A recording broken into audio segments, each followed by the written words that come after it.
Afternoon dear students मित्रों last video में आपणे तमारे वर्कशीट एकनी सोल्यूशन मेळवेलुं हतुं समाजनुं। आजे आपणे वर्कशीट 2 सोल्यूशन मेळवीशुं जे तमारा बीजा चेप्टरनुं छे आपणी आसपास शुं। तो आजे आपणे आ वर्कशीटनुं सोल्यूशन मेळववाना छे।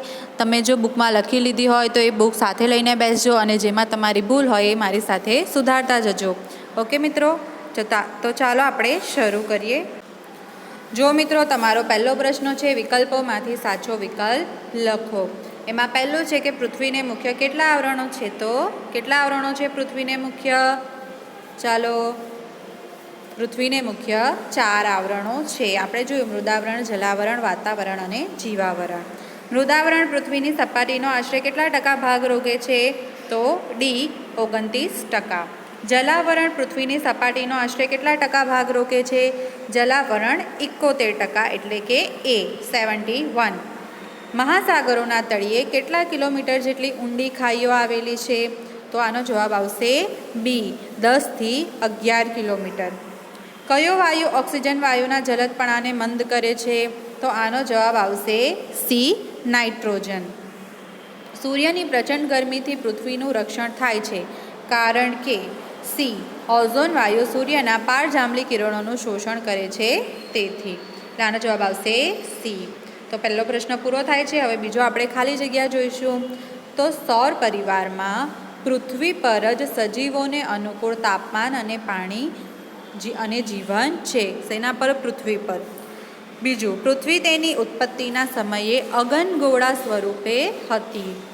त्रीजू, वातावरणमां मुख्य प्रवाही घटक शुं छे? पाणी। पछी खाली जग्या एटले जलावरणमां विशाळ जळभंडार धरावता भागो, तो महासागरो। पांचमो आवे छे कि पृथ्वीना पोपड़ामां रहेला खडकोना पीगळेला रसने मेघमा कहे छे। छठ्ठुं छे पीवालायक मीठुं पाणी ए जलावरणनी भेट छे। सातमो कि वातावरणमां आशरे 78% नाइट्रोजन अने 21% ऑक्सिजन छे। रेडियो अने टेलिविजनना कार्यक्रमोना प्रसारण माटे खाली जग्या जरूरी छे, तो वातावरण जरूरी छे। वधु वाहनोनी अवरजवरवाळा विस्तारोमां खाली जग्या वायुनुं प्रमाण वधारे होय छे, तो कार्बन मोनोक्साइड।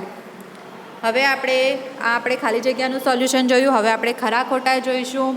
तो पृथ्वी ए सौर परिवारनी एक सभ्य छे, तो खरुं ज आवे ऑफकोर्स। पृथ्वी सपाटी पर भूमि विस्तार करता पाणीना विस्तारनुं प्रमाण ओछुं छे। आ जवाब आवशे खोटुं। पाणीना विस्तारनुं प्रमाण तो वधारे छे। मीठुं पाणी ए जलावरणनी भेट छे, तो खरुं। ऑक्सिजन ए नाइट्रोजनना जलदपणाने मंद करे छे, तो जवाब आवशे खोटुं। कारण के नाइट्रोजन ए ऑक्सिजनना जलदपणाने मंद करे छे। वाक्यरचना खास ध्यानथी जोवानी। कार्बन डायोक्साइड वायु हलको होवाथी हवाना नीचला स्तरमां ते वधारे प्रमाणमां होय छे। आ जवाब आवशे खोटुं। कारण के कार्बन डायोक्साइड वायु भारे होवाथी ते नीचला स्तरमां वधारे जोवा मळे। ओके, एटले आ खोटुं आवशे। छठ्ठुं, सौर परिवारमां मात्र सूर्य पर ज जीवावरण छे, तो शुं आवशे? छठ्ठानो जवाब खोटुं। पृथ्वी पर ज जीवावरण छे। रजकणो सूर्यना प्रकाशनुं परावर्तन करे छे, एटले के खरुं। वरसाद मीठा पाणीनो मुख्य आधार छे, खरुं। वातावरणमां घन, प्रवाही अने वायु तत्वोनो समावेश थाय छे, तो खरुं। मृदावरण पृथ्वीनी सपाटीनो आश्रे 21% भाग रोके छे, खोटुं। मृदावरण 29% भाग रोके छे। हवे आपणे जोईशुं जोड़का। जोड़कामां पहेलानी सामे आवशे चौथुं, बीजानी सामे आवशे पांचमुं, त्रीजानी सामे आवशे पहेलुं विविध वायुओनुं आवरण, ज्यारे चौथानी सामे आवशे त्रीजुं चारेय आवरणोनो सरवाळो। एटले 4, 5, 1 અને 3 आ रीते तेना जवाबो आवशे। हवे आपणे जोईशुं 1-2 वाक्यमां उत्तर लखो, जेमां पहेલું छे सौर परिवारना एक सभ्य तरीके पृथ्वीनी विशेषता सी छे। तो पृथ्वीनी विशेष बात ए छे कि आपणा जेवा सजीवोने जीववा माटे जरूरी एवुं अनुकूळ तापमान, पाणी अने हवा मात्र अने मात्र पृथ्वीने ज मळेला छे। आ पृथ्वीनी विशेषता छे। बीजुं छे मेघमा एटले शुं? तो पृथ्वीना पेटाळमां रहेला खडकोना पीगळेला रसने मेघमा कहीए छे। ત્રીજું છે પૃથ્વી પર કયા કયા મહાસાગરો આવેલા છે? તો પૃથ્વી પર પેસેફિક, એટલાન્ટિક, હિન્દ અને આર્કટિક આ 4 મહાસાગરો આવેલા છે. વાતાવરણમાં શું શું ભળેલું હોય છે? તો વાતાવરણમાં વિવિધ વાયુઓ, પાણીની વરાળ, ધૂળના રજકણો, ક્ષારકણો અને સૂક્ષ્મ જંતુઓ ભળેલા હોય છે. પાંચમું છે ઓઝોન વાયુનું પ્રમાણ કયા વિસ્તારોમાં અને ક્યારે વધુ હોય છે? ઓઝોન વાયુનું પ્રમાણ મુખ્યત્વે વહેલી સવારે ખુલ્લા મેદાનમાં અને સમુદ્ર કિનારાની હવામાં વધારે પ્રમાણમાં હોય છે. છઠ્ઠું છે ઘનીભવન એટલે શું? તો ભેજ ઠરવાની ક્રિયા એટલે ઘનીભવન. સાતમું રેડિયો અને દૂરદર્શનના પ્રસારણો શાથી શક્ય બને છે? તો વાતાવરણના માધ્યમના લીધે જ રેડિયો અને દૂરદર્શનના પ્રસારણો શક્ય બને છે. આઠમું જીવાવરણ માટે શું નુકસાનકારક છે?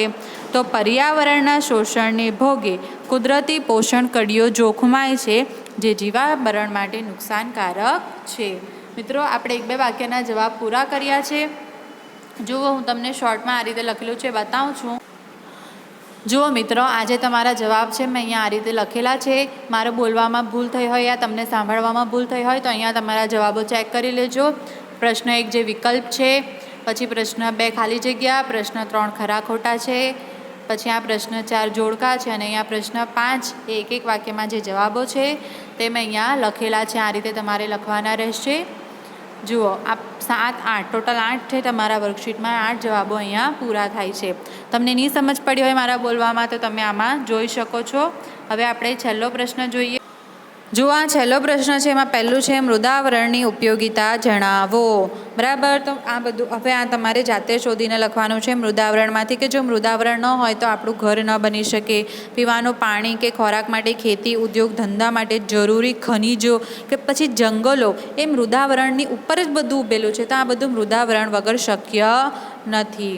બરાબર ને? મૃદાવરણ ન હોય તો ખેતી ન થઈ શકે, ખેતી ન થાય તો આપણે ખાઈએ શું? અને આપણે રહીએ કાં પહેલાં હવામાં, અધ્ધર તો આપણે રહેવાના નથી. એટલે મૃદાવરણ તમારા હિસાબે લખવાનું છે. ઉપયોગિતા શું છે તમે તમારા હિસાબે બી ચોપડી સિવાયની ઉપયોગિતા બી તમે લખી શકો છો. બીજું છે જલાવરણની ઉપયોગિતા જણાવો. તો જલાવરણની ઉપયોગિતામાં આપણને પહેલું કે આપણને પીવા માટે સૌથી મહત્ત્વનું છે પાણી, જે આપણને જલાવરણ જ પૂરું પાડે છે. પછી સમુદ્રોમાંથી જે મૂલ્યવાન રસાયણો, ખનિજો, મીઠું, માછલા જે આપણને મળી આવે છે, તો તે બધું જેમ ધરતી પર સજીવ સૃષ્ટિનું અસ્તિત્વ છે તે રીતે સમુદ્રમાં પણ જીવસૃષ્ટિ આવેલી છે. પછી મહાસાગરોના જે મોજા છે, પ્રવાહો અને ભરતીમાં રહેલી પ્રચંડ શક્તિને નાથીને આપણે વિદ્યુત શક્તિ મેળવી શકીએ છીએ. આ સિવાય તે જળમાર્ગ તરીકે પણ ઉપયોગી છે. આપણને પાણી આપે છે, વિદ્યુત શક્તિ એટલે કે જ્યાં આપણા ઘરમાં લાઇટ ને બધી વિદ્યુત આવે છે, ઉર્જા આવે છે, તે બધી શેના લીધે છે? જલાવરણના લીધે છે. આ ઉપરાંત આપણે તેનો જળમાર્ગ તરીકે પણ ઉપયોગ કરી શકીએ છીએ. હવે વાતાવરણની ઉપયોગિતા છે. તો વાતાવરણમાં આપણને બધા જ વાયુઓ આપણને ઓક્સિજન વગર આપણે જીવી શકતા નથી. તો વાતાવરણમાં ઓક્સિજન છે, તેથી જ આપણે જીવી શકીએ છીએ. આ ઉપરાંત આપણને સૂર્યપ્રકાશ પણ વાતાવરણના લીધે જ મળે છે. પછી વાતાવરણના લીધે જ આપણે એકબીજાનો અવાજ સાંભળી શકીએ છીએ. બરાબર, રેડિયો અને દૂરદર્શનના પ્રસારણો પર વાતાવરણને લીધે જ શક્ય બને છે. જો આજે ઉપયોગિતા બોલું છું તે હું મારા હિસાબે બોલું છું. તમે આના વગરની પણ તમને જે પણ ઉપયોગો લાગે એ તમે લખી શકો છો. આમાં કોઈ તમને બોલવાનું નથી. મને ઉલટી વધારે ખુશી થશે કે હા, મારા સ્ટુડન્ટને આટલું બધું મારાથી પણ વધારે આવડે છે, હે ને? પૃથ્વી પર 4 આવરણો કેવી રીતે અસ્તિત્વમાં આવ્યા? તો જુઓ, તમારો પાઠની શરૂઆત થાય છે ત્યાં જ તમને આપેલું છે શરૂઆતમાં જ કે પૃથ્વી પર કેવી રીતે અસ્તિત્વમાં આવ્યા. કે પૃથ્વી સૂર્યમાંથી છૂટી પડી છે. જ્યારે તેનો ઉદ્ભવ થયો ત્યારે તે અગનગોળાના રૂપમાં હતી. આ અગનગોળો ધીમે ધીમે ઠંડો પડવા લાગ્યો. તેના કેટલાક તત્વો પહેલાં પ્રવાહી અને ત્યારબાદ ઘન સ્વરૂપમાં રૂપાંતર પામ્યા. તો આ રીતે જે ઘન સ્વરૂપમાં રૂપાંતર પામ્યા તે મૃદાવરણ, જે પ્રવાહી સ્વરૂપમાં રૂપાંતર પામ્યા તે જલાવરણ, જે વાયુ સ્વરૂપમાં રૂપાંતર પામ્યા તે વાતાવરણ, અને જે રહેવા માટે કઠણ સપાટી, પીવા માટે પાણી અને શ્વાસ લેવા માટે હવા મળી રહેતા પૃથ્વી પર જીવસૃષ્ટિ વિકાસ પામી, જે જીવાવરણ તરીકે ઓળખાય છે. આમ પૃથ્વી પર આ 4 આવરણો અસ્તિત્વમાં આવ્યા. બરાબર, એટલે આ જવાબ તમારો પાઠ ચાલુ થાય છે પેજ નંબર અને 6 ઉપર ટેક્સ્ટબુકમાં. તેનો બીજા પેરેગ્રાફમાં આખો જવાબ આપેલો છે. તમે એ રીતે લખી શકો છો. ઓકે મિત્રો, જુઓ આપણે અહીંયા બધા જ પ્રશ્નોનું સોલ્યુશન મેળવી લીધેલું છે. તો મિત્રો આજે આપણે બીજી વર્કશીટ પણ કમ્પ્લીટ કરી દીધી સોલ્યુશનની સાથે. આ રીતે તમારે જવાબ લખવાના રહેશે. છેલ્લો પ્રશ્ન હતો એમાં તમે તમારા હિસાબે જવાબ લખી શકો છો. મને કોઈ પ્રોબ્લેમ નથી, મને તો વધારે ખુશી મળશે, બરાબર ને? તો મિત્રો હવે આ બંને વર્કશીટો તમારે ખાસ કમ્પ્લીટ કરી દેવાની છે. ઓકે, જવાબો સાથે. હવે જવાબો લખેલા નહીં હશે તો હું ચોકડા મારીશ રેડ પેનથી બરાબર, ને હાજરીમાં બી તમારી પ્રોબ્લેમ થશે એના લીધે. એટલે વર્કશીટ તમારે ખાસ કમ્પ્લીટ કરવાની છે. ઓકે મિત્રો, થેન્ક યુ.